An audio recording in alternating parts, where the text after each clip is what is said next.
Hello everyone, welcome back to our channel Topical Talks. Today we will show you how to screen share Netflix on Discord. Before getting started this video, make sure to subscribe our channel and hit the bell icon for more updates. So let's get started. So first of all, open your Discord app and click on user settings.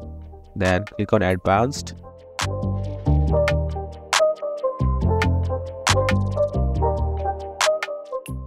And now make sure to disable hardware acceleration, and after that your app will restart.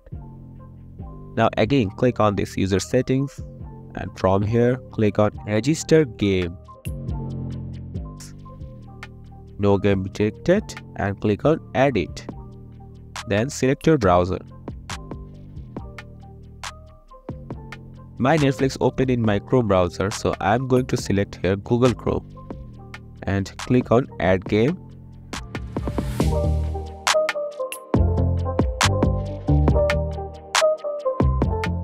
And here you can see Google Chrome has been added.